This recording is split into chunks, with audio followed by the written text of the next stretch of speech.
a, como lo dije hace un momento, los caminos del abismo. Escuchemos pues al Padre, a Jesús a través del Padre Meloni.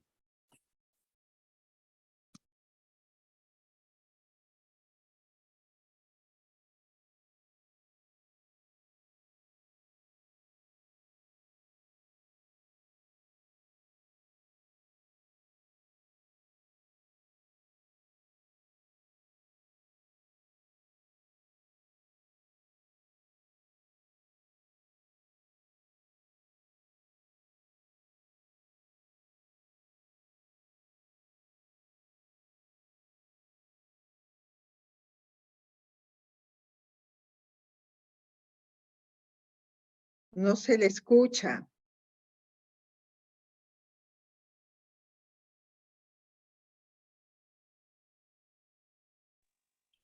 No se escucha, por favor.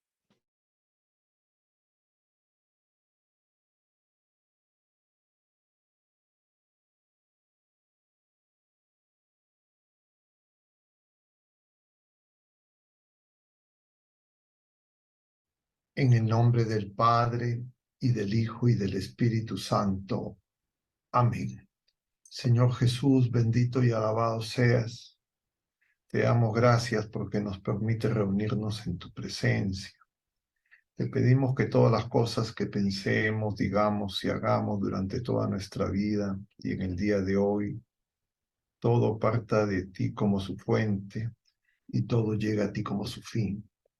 Y lo hacemos con la oración de los hijos de Dios que tú mismo nos enseñaste. Padre nuestro que estás en el cielo, santificado sea tu nombre. Venga a nosotros tu reino. Hágase tu voluntad en la tierra como en el cielo. Danos hoy nuestro pan de cada día. Perdona nuestras ofensas, como también nosotros perdonamos a los que nos ofenden. Y no nos dejes caer en la tentación y líbranos del mal. Amén. En el nombre del Padre, y del Hijo, y del Espíritu Santo. Amén. Muy bien, queridos hermanos.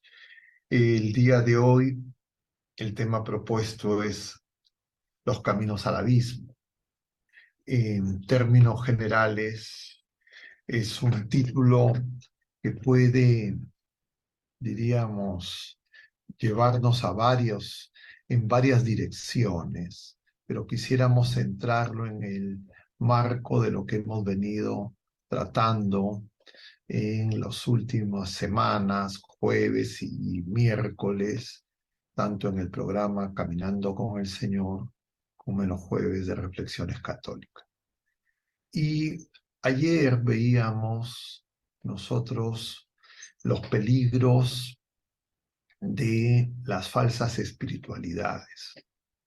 Y decíamos que en realidad solo hay una espiritualidad que es verdadera, es que el Espíritu Santo, que el amor de Dios, que es el don que hace el Padre junto al Hijo, fruto de la Pascua de Cristo, sea el que nos mueva, que nos conduzca y nos revele la verdad completa.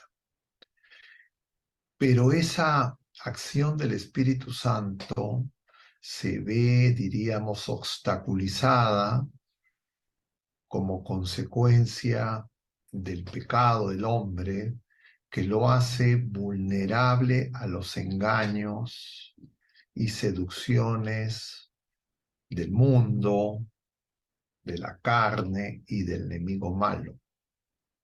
Y de alguna forma hemos venido comentando esto también en semanas anteriores, y podríamos, retomando lo que comentábamos ayer, decir que estos peligros de las falsas espiritualidades, o mejor, las trampas o el arsenal que usa el enemigo en el combate espiritual, que a veces cuenta con nuestra colaboración sin darnos cuenta que nosotros mismos nos dañamos, es justamente dañarnos lo que permite que nosotros entremos en comunión de amor con el Señor Y eso es la acción del Espíritu Santo que a través de las virtudes teologales en Jesucristo nos permite participar de la bienaventuranza eterna, ya como primicias en la vida presente, aunque no en la plena contemplación. Y la Iglesia desde el principio, y también se pueden encontrar estos elementos en el pueblo de la primera alianza, tuvo, diríamos, dos grandes engaños que siguen presentes, dos grandes herejías, que tienen distintas formas de expresión y de presentación, que justamente dañan nuestro ser personal e impiden que nosotros podamos amar como el Señor ama. Y esas dos grandes herejías, lo decíamos ayer, son el gnosticismo y el pelagianismo. Hemos comentado algo ayer sobre estas dos herejías. También en algunos jueves anteriores, ya de hace varios meses, no en tiempo reciente, también hemos hablado sobre estos temas. Y claro, siempre hay que volver sobre ellos. Pero ahora queremos volver sobre estos dos grandes peligros que impiden que el Espíritu Santo actúe y nos mueva, y es con un peligro que de alguna manera es el pecado que impide amar como el Señor ama y que nos puede llevar al pecado contra el Espíritu Santo, a la dureza de corazón. Es la que experimentaron muchas personas en el pueblo de la primera alianza y por esa razón no fueron capaces de reconocer al Señor. Hoy día jueves 26 de octubre, jueves de la 29ª semana del tiempo ordinario, capítulo 12 de San Lucas, el Señor dice, venido a traer fuego. Y claro, ese fuego es el Espíritu Santo. Y anuncia además que ese don vendrá fruto del bautismo, que es la cruz, que es su Pascua, que se nos va a comunicar ese fuego a través de sus sacramentos en su iglesia.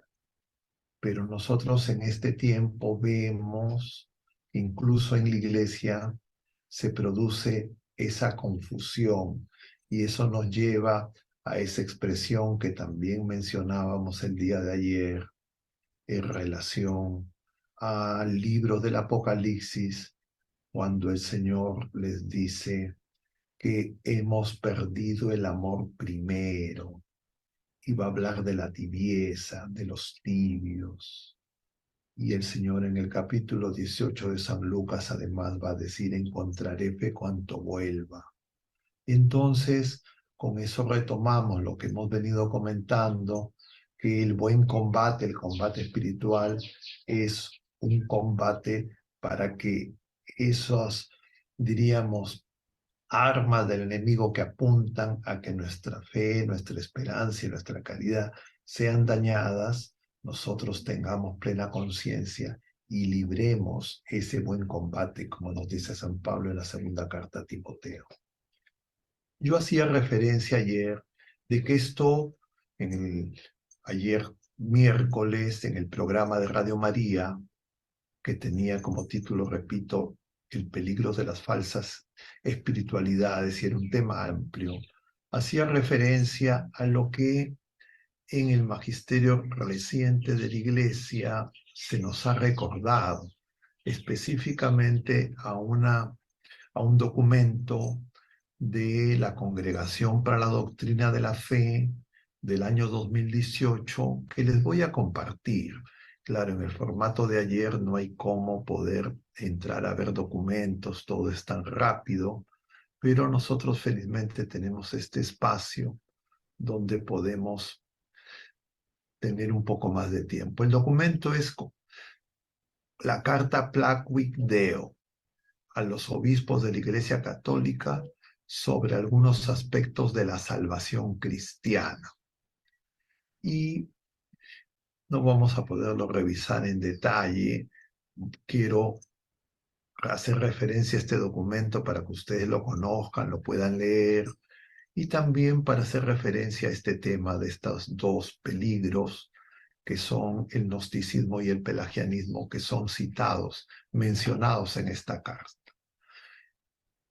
Y justamente el plan de Dios, ese deseo de enviar al Hijo, por ese amor, tanto amó Dios al mundo que envió a su Hijo único, que es simultáneamente nuestro Salvador y quien nos revela plenamente quién es Dios y quién es el hombre.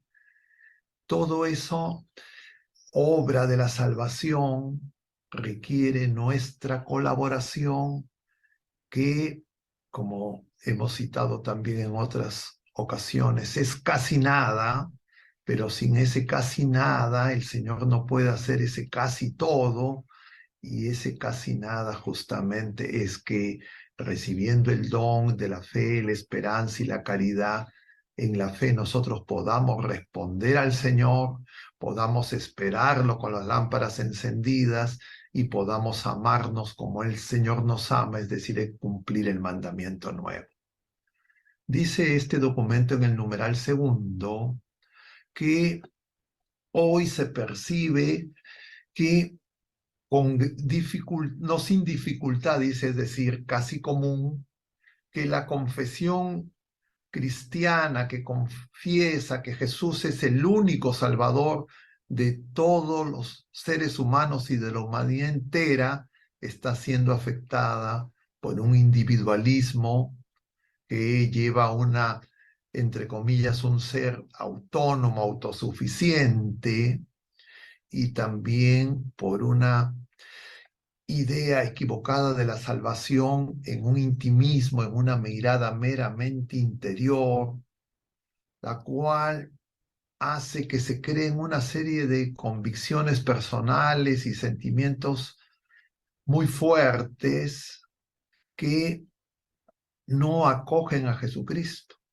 y les hace a las personas muy difícil comprender el significado y esto se debe a que a estas personas se les hace muy difícil el comprender el significado de la encarnación del Verbo. Y yo mencionaba ayer, y hoy lo repito, en la primera carta del apóstol San Juan, cuando habla de los anticristos, dice que son muchos, ya han venido varios, y el anticristo, los anticristos niegan que el Verbo eterno se ha encarnado. Y esto es la dificultad para acoger los sacramentos y la obra de Jesucristo en el tiempo pospascual a través de su iglesia. Y esta situación que el Papa Francisco refiere, actualizando o mencionando que hay una actualización continua de dos viejas herejías, el pelagianismo y el gnosticismo, y que de alguna manera estamos en una especie, dice, de neopelagianismo y de neognosticismo. Un neopelagianismo que hace que un individuo radicalmente autónomo pretende salvarse a sí mismo. Es esta la autorrealización, el sí se puede. Incluso la gente puede creer que se hace santo por pura voluntad y haciendo cosas. O sea, no solo afecta a las personas que no tienen fe, los alejan de la iglesia, les hacen perder la fe, los hacen caer en la tibieza, sino que también para los que, entre comillas, dicen no hay Dios, los impíos, los refuerza, y esto, lo comentábamos también, estas herejías progresistas lo alimentan. Y entonces ese neopelagianismo está en íntima relación, no son antagónicos, son complementarios, se pueden fusionar, no tienen ningún problema entre los dos. Un neognosticismo que presenta la salvación simplemente como algo interior, encerrada en un subjetivismo, en un Dios para mí, y la gente cree que solo con el intelecto, los misterios de la divinidad desconocida, es una cuestión y un ejercicio intelectual, ya van a alcanzar la salvación. De otro lado, queda claro, dice el documento, que estas dos herejías, la pelagiana y la gnóstica, tienen elementos comunes que obviamente se van actualizando en sus errores, en las mentiras y en el engaño, pero, dice, en la medida en que el gnosticismo y el pelagianismo son peligros perennes de una errada comprensión de la fe bíblica, es posible encontrar una cierta familiaridad con los movimientos contemporáneos.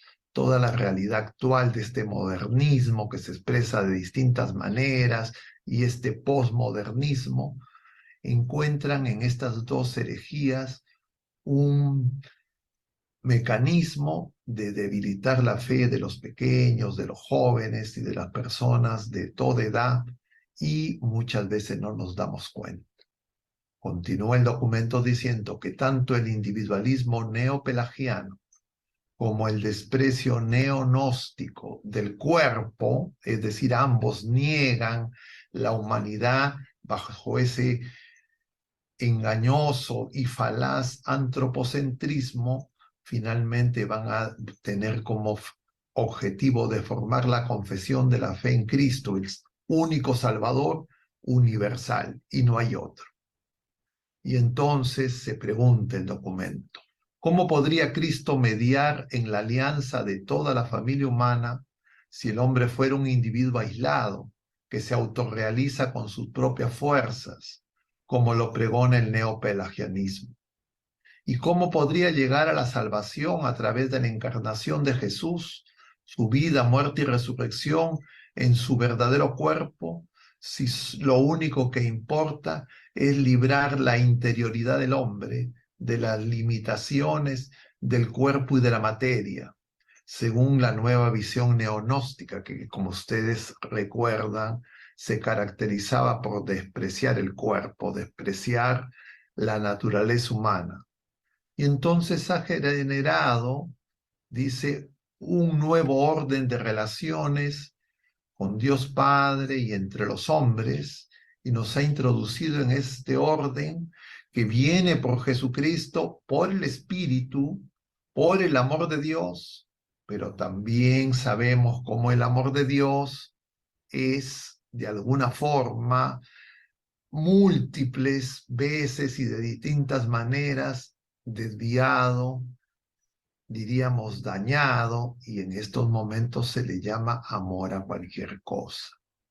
Y entonces queremos tomar este jueves para continuar con estos temas que empezamos a ver más directamente el día de ayer como peligros, pero que definitivamente tienen múltiples vinculaciones con la realidad contemporánea.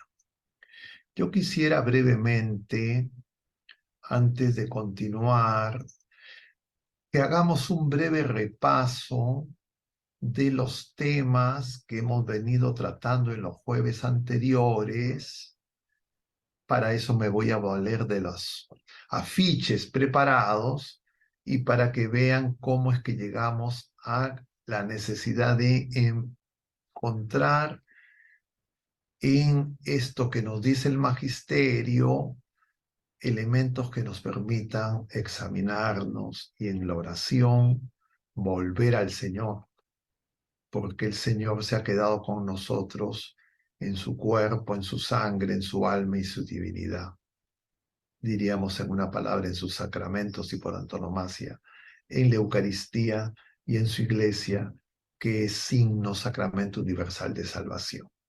Y entonces voy a compartir otro documento, que es un PowerPoint, que en realidad es lo que hace simplemente es retomar los afiches de los últimos programas.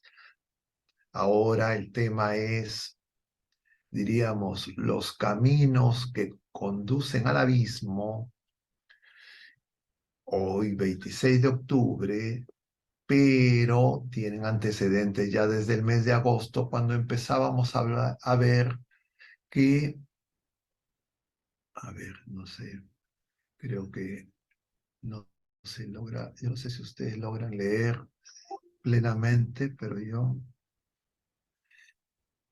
el pecado, la realidad del pecado, y es que, a ver, creo que así mejor.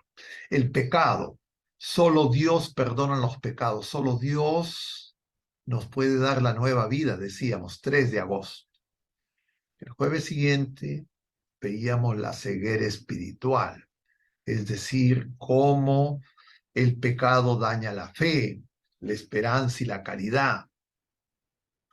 Veíamos luego el misterio de María, criatura humana de nuestra raza que ha vencido al pecado, ha vencido a la muerte, está asunta.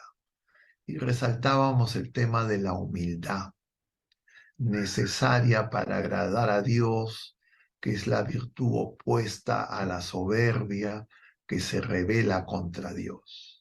Y que la humildad era fundamental en el combate espiritual. Luego señalábamos la primacía de la gracia, justamente anticipando estos 2 peligros del neopelagianismo y del neognosticismo que, entre comillas, buscan la autorrealización, la autosantificación. Es decir, Jesucristo es supletorio, nosotros nos podemos salvar solos. Y que de alguna manera todas las criaturas humanas tenemos que ver cómo eso nos afecta. Y para eso el camino de la cruz y el perdón del pecado. Ese bautismo, dice el Señor el día de hoy, tengo angustia por recibir ese bautismo para comunicar ese fuego de amor, es decir, ese don. Y eso implicaba el nuevo nacimiento.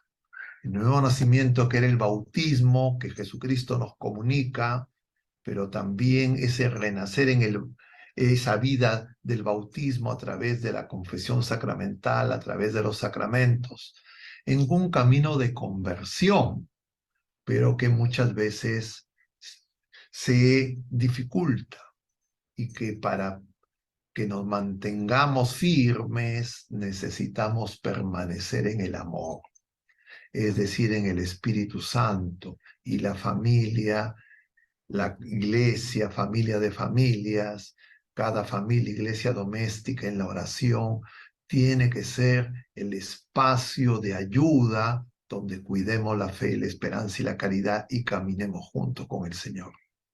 Y así podremos encontrar la vida bienaventurada, como la Sagrada Familia de Nazaret, no en función de bienes pasajeros, sino descubriendo que el Señor peregrina y camina con nosotros. Pero nosotros, para que podamos encontrar esa bienaventuranza, tenemos que reconocer que no somos sencillos, porque el pecado nos complica nuestra vida, complica nuestra inteligencia, complica las teologías, tiene las mentiras y los engaños de las ideologías de este mundo, y nosotros de alguna manera estamos en este mundo, no somos del mundo y por eso necesitamos una conversión y ser sencillos, porque si no, no podremos reconocer la presencia del Señor con nosotros y entre nosotros. Y eso nos lleva al camino del amor. Y esto es, diríamos, lo opuesto a los caminos al abismo. Pero uno podría pensar que entonces estamos perdidos, porque parecería que cada vez, como el mismo Señor nos dice, cada vez hay menos fe, cada vez hay más confusión, más Babel. Pero hacíamos referencia en este afiche correspondiente este jueves 26 de octubre a esa cita que aparece desde el capítulo 1 del Génesis, desde el momento mismo de la creación. Se dice en el capítulo 1, la tierra era caos y confusión y oscuridad por encima del abismo, y un viento de Dios aleteaba por encima de las aguas. Este es el versículo 2 del capítulo 1. El versículo 1 dirá, Dios crea las aguas, la tierra, Y nosotros sabemos que eso es figura ya del corazón humano, de esa tierra prometida donde el Señor quiere acampar y venir y a ordenar esos impulsos de esas aguas que amenazan. Y por eso el Señor, decíamos también en otra ocasión, esas aguas se figura del mundo, de todos esos engaños que no están solamente fuera, sino también dentro de nuestro corazón. Y el Señor viene a apaciguarnos y a traernos la paz. Es decir, en medio de la confusión, en medio del caos, en medio de ese abismo profundo, el Señor está. No estamos solos. Ya estaba anunciado desde el versículo 2 del Génesis. Y claro, en la plenitud de los tiempos, en Jesucristo y en su Pascua, en la cruz, en medio de esas tinieblas, de esa gran confusión que hace que el pueblo de la primera alianza elija a Barrabás y niega Señor al Mesías. Los crucifica y se burla, los sepulta y cree que porque está crucificado y muerto, han alcanzado la victoria en medio de esa oscuridad. El Señor vence a la muerte y es esa luz que nos asegura la victoria porque Él viene a nuestro encuentro, a cada criatura humana, a la humanidad entera, incluso a la iglesia, cuando puede parecer para las personas con poca fe que todo está perdido. Y así, por eso también el Salmo hace referencia. ¿Dónde me voy a esconder? Pensaba Jonás huir del Señor. Pide ser lanzado al mar, pero es tomado por ese pez, no dice un pez específicamente, el ligro, perdón, pero por ese cetáceo, y el Señor dice, no se le dará más signo que signo de Jonás. Es decir, nosotros tenemos que experimentar también la prueba que puede hacernos creer que Dios nos ha abandonado. Dirá el Señor en la cruz, Dios mío, ¿por qué me has abandonado? Esa palabra que se reflexiona todos los Viernes Santos en el famoso sermón de las 7 palabras. Pero en medio de esas tinieblas y de esa oscuridad, el Señor se manifiesta. Pero quisiéramos referir, más que esto que todos lo conocemos, esa relación entre este pelagianismo, ese gnosticismo y esa sedia que nos puede llevar a el pecado de endurecimiento de corazón, pero que el Señor quiere que descubramos porque ese fuego de amor quiere arder en el corazón de todos los seres humanos y nosotros estamos llamados a ser luz del mundo, a estar preparados como esos siervos que esperan a su Señor.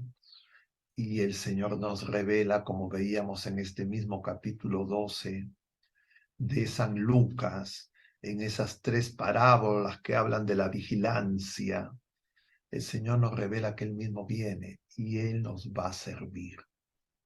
Él nos va a poner a la mesa y Él nos va a atender. Es Jesucristo presente con nosotros. Y quisiera hacer esa relación brevemente entre estas dos, diríamos, graves amenazas y que generan falsas espiritualidades y que pueden dañar nuestra fe, nuestra esperanza y nuestra caridad, y de repente confundir al Santo Espíritu con el espíritu del mundo, con nuestros propios deseos, diríamos, en esos soliloquios donde nos escuchamos a nosotros mismos, e inclusive puede ocurrir eso en la misma oración. Ayer se hablaba ya de que esto tiene vinculación también con esas nuevas tendencias, de esas formas de misticismo oriental, y así muchas personas creen que la oración es, entre comillas, poner la mente en blanco, relajarse. Y claro, no nos damos cuenta que la oración es la relación con Cristo. Pero bueno, Y entonces, ¿cómo encontramos esa relación? Y lo primero que habría que tal vez explicitar es qué es la sedia. Y la sedia, decíamos, tiene relación con esa tibieza espiritual, con esos tibios de los que nos habla el libro del Apocalipsis a esas iglesias. Y Santo Tomás de Aquino en el siglo XIII nos propone dos definiciones de asedia. Una primera es la pérdida del amor primero, que se expresa en la tristeza por el bien divino. A veces nosotros no nos damos cuenta que muchas veces podemos ser tentados y podemos experimentar tristeza por querer hacer la voluntad de Dios. Y eso lo produce la sed.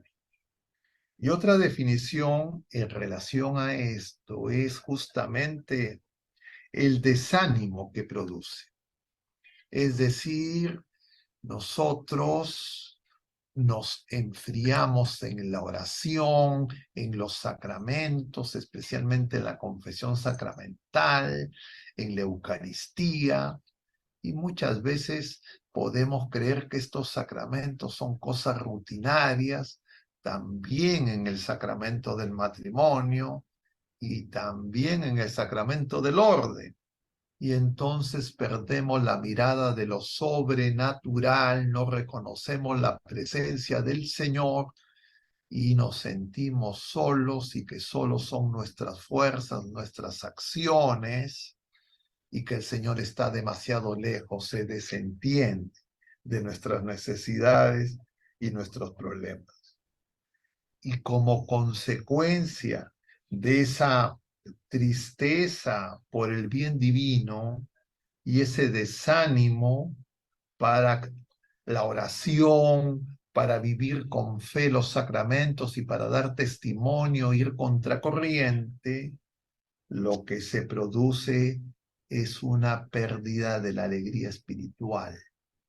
La vemos en la parábola llamada de los dos hermanos y del hijo pródigo, del padre misericordioso, en la figura del primer hermano, que le va a decir al padre: yo he trabajado y nunca me has matado un ternero cebado. Se siente un jornalero. Es la mirada justamente pelagiana y ese gnosticismo que confía en su propia comprensión y que no es capaz de reconocer a su hermano, como decíamos ayer. Le decía a su padre: ese hijo tuyo. Y entonces el Señor le dice: ese hijo estaba perdido y lo hemos encontrado. Y no quiere entrar a la fiesta, no quiere entrar al banquete. Es de esos invitados que no entran al banquete de bodas, como veíamos en la parábola del domingo de la semana pasada.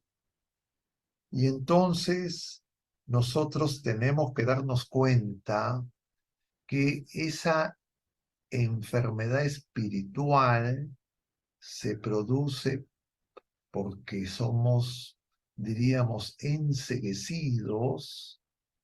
Nuestra fe se oscurece supuestamente en mucho conocimiento teológico, pero poca fidelidad al amor de Dios. Y a veces se va a producir por eso, y no es incompatible con una supuesta gran luminosidad, pero que no es la luz del Espíritu Santo, sino es que simplemente los engaños del mundo. Y eso de alguna forma lo vivió San Pablo. Y por eso la conversión de San Pablo camino a Damasco, en medio de esas tinieblas, pero que él creía que estaba lleno de luz. Él mismo lo dice, discípulo de Gamaliel, uno de los rabinos más reconocidos de la época, fuertemente comprometido con sus creencias y un celoso, dice San Pablo, de la ley, pero queda enceguecido por esa luz más fuerte, más grande y esa voz que escucha, y va a tener que nacer de nuevo.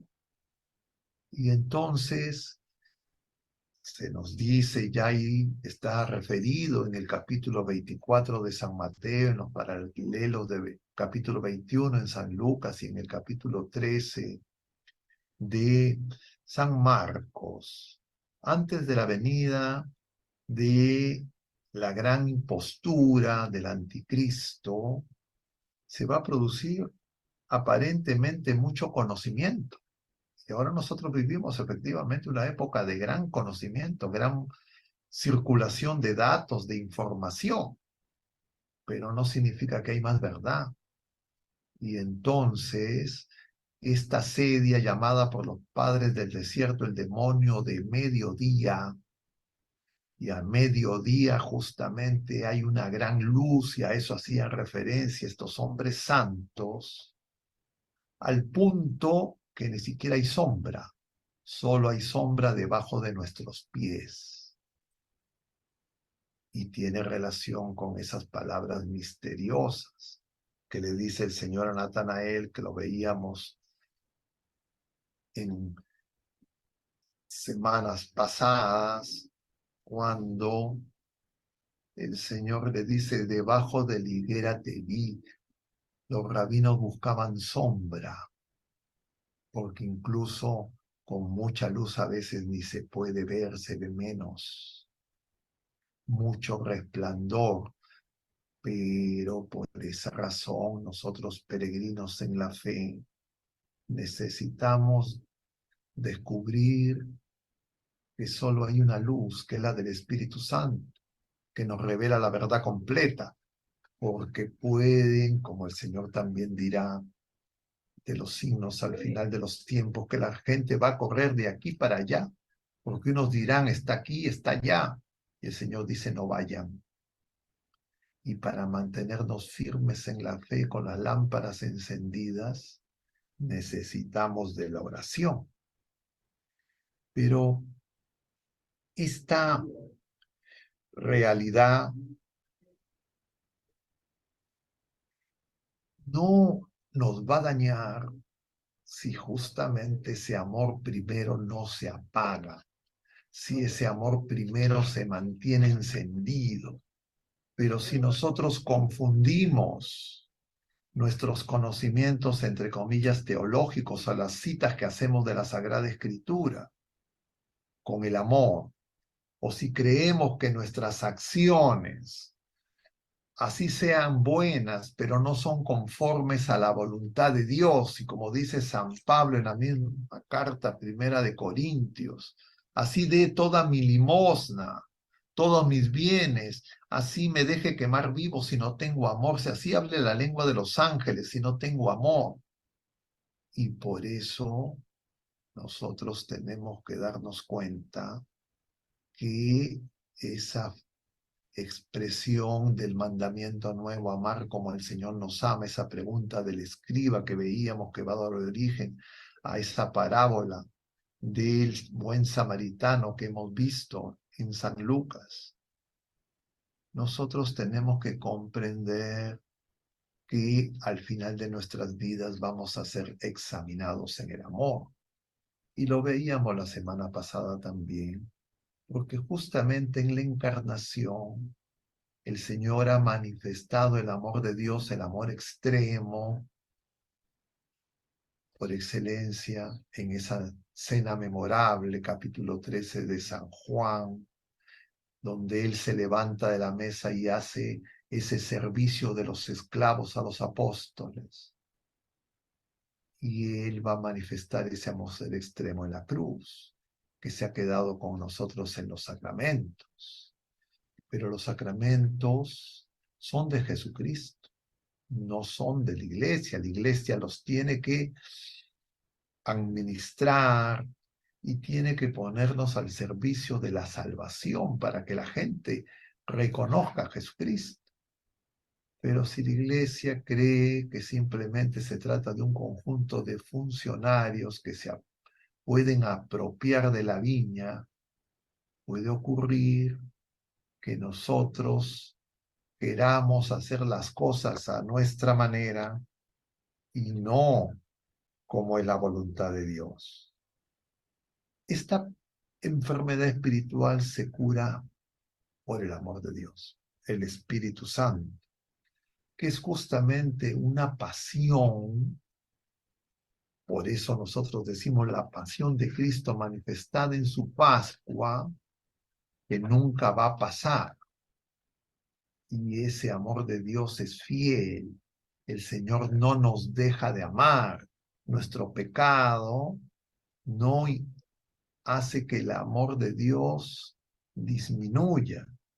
Y entonces nosotros descubrirnos amados y hacernos discípulos amados, personas de escucha, nos ayudará a que podamos encontrar el camino y la verdad y la vida.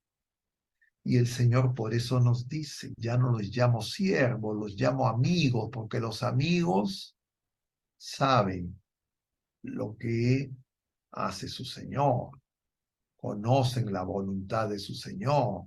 Los siervos tienen a lo más datos específicos.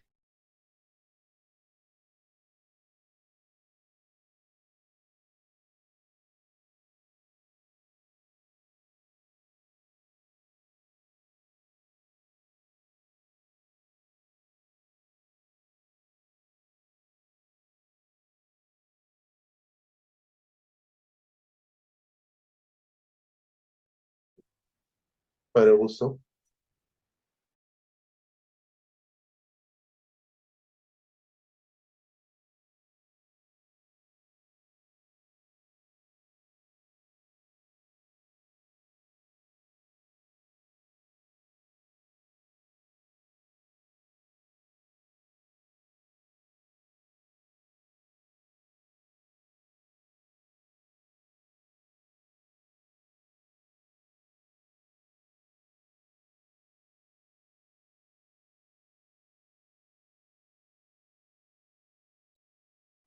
Padre Augusto, tiene el micro apagado.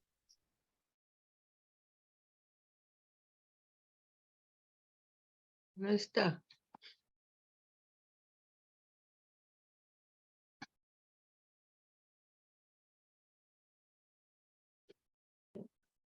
No está. Entonces comentábamos, hermanos, refiriendo a lo que dice Santo Tomás, la sedia como tristeza por el bien divino. Yo, mientras hubo este paréntesis por las cuestiones de comunicación, decía, ¿cómo podemos nosotros experimentar tristeza por el bien divino? ¿Cómo es que nosotros podemos experimentar tristeza por las cosas de Dios? Claro, uno podría en primera respuesta decir, no, eso no me ocurre a mí.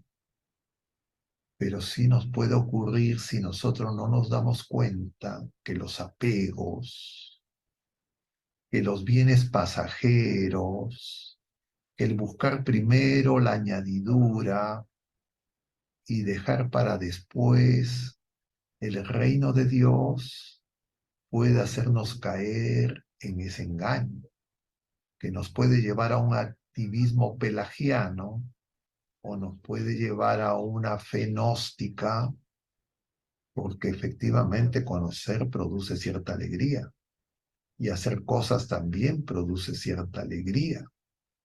Pero ¿cómo podemos reconocer y diferenciar si esa alegría es la que procede de Dios o es esa euforia que a veces se anima a la gente, ¿no? Porque nosotros sí, efectivamente, necesitamos esa alegría, pero no es alegría externa, sino esa alegría que brota de dentro, de la caridad. Y la caridad forma los actos humanos, y todos los actos humanos se dirigen al bien, y el bien supremo es Dios. Es decir, nosotros tenemos que descubrir que el fin único es Dios, y que cuando anteponemos otros fines y hacemos que los medios se conviertan en fines, nosotros vamos a caer en el engaño de falsos consuelos, que no son el consuelo de Dios, sino son los consuelos del mundo. Y poco a poco nos vamos a debilitar en nuestra fe.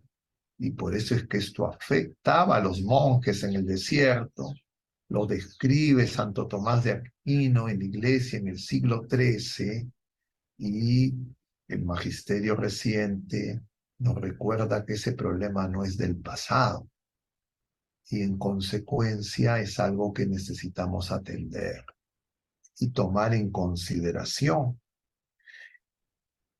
Y lo que tenemos que comprender es que el amor de Dios, el amor primero, el Espíritu Santo es el que forma todas las virtudes, pero no en el entendimiento de las virtudes como costumbres, sino el entendimiento de las virtudes como ese don del Espíritu Santo que nos permite nacer de nuevo. ¿Y qué significa reconocer qué bueno es el Señor? Y esto lo comentábamos también el jueves de la semana pasada. Lo descubrió esa santa, Santa Teresita del Niño Jesús, que este año celebramos sus 150, el jubileo de sus 150 años de nacimiento. Y ella encontraba ese caminito implica reconocer el amor primero y saber que el mérito humano no es consecuencia del pelagianismo, de nuestro voluntarismo, sino es consecuencia de que todos nuestros actos tienen que ser hechos por amor y con el amor de Dios. Es decir, todo lo tenemos que hacer con el Señor. Y para que eso lo podamos descubrir, nosotros no solo tenemos que fijarnos en lo externo ni en las opiniones de las criaturas, sino en el juicio de Dios. Y comprender que esa libertad que es don de Dios, que nos concede ese libre albedrío para elegir, acto a acto, nosotros tenemos que identificar el querer, nuestros deseos y cuál es la voluntad de Dios. Porque muchas veces podemos confundir. Claro, cuando ya la casa está barrida, cuando son expulsados, entre comillas, ese demonio fuerte, vienen 7 peores, nos dice el Señor. Y esos 7 peores ya no nos van a engañar, como nos recuerda San Juan de la Cruz, solo con fieras, sino con flores. Es decir, nos va a seducir con hacer cosas buenas, pero que no son la voluntad de Dios. Y entonces el combate espiritual solo lo podemos llevar adelante si es que nosotros luchamos por no apartarnos del Señor y hacer todo con Él. Con Cristo todo, sin Cristo nada. Pero diríamos, ese dinamismo que brota de dentro no tiene relación directa muchas veces con esas motivaciones que promueve el mundo y que nosotros tenemos que identificar en nosotros mismos, de ese éxito, de esos resultados rápidos, de esa puerta ancha, sino pasan por la puerta estrecha y pasan por la experiencia de la cruz. Queridos hermanos, tenemos plena conciencia que este tema es amplio. Estamos solo mencionando algunas cosas de manera muy rápida y que definitivamente debe haber muchas preguntas y comentarios. Pero el tiempo es tirano, se agota, y entonces yo voy a detener mis comentarios y en todo caso les comento que este programa lo estamos grabando en este mismo jueves. Son las 4:55, estamos terminando de grabar este programa que ustedes van a ver a las 8 de la noche. Yo les pediría que todas esas preguntas y comentarios que puedan haber, y a los hermanos de Reflexiones Católicas les pido que los recojan y ustedes mismos pueden formular sus propias preguntas y comentarios. Los veremos y los tocaremos en un siguiente jueves. Y por eso voy a terminar dándoles la bendición. El Señor esté con ustedes y la bendición de Dios Todopoderoso, Padre, Hijo y Espíritu Santo, descienda sobre todos ustedes y permanezca para siempre. Mucho ánimo, hermanos. Espero que hayan preguntas, comentarios de cosas que de repente no hemos logrado transmitir y compartir, y que nos puedan ayudar a todos, a ustedes y a nosotros mismos, para que podamos seguir caminando con el Señor. Nos vemos Dios mediante el próximo miércoles en Radio María y el próximo jueves en Reflexiones Católicas. Que Dios los bendiga. Hasta la próxima.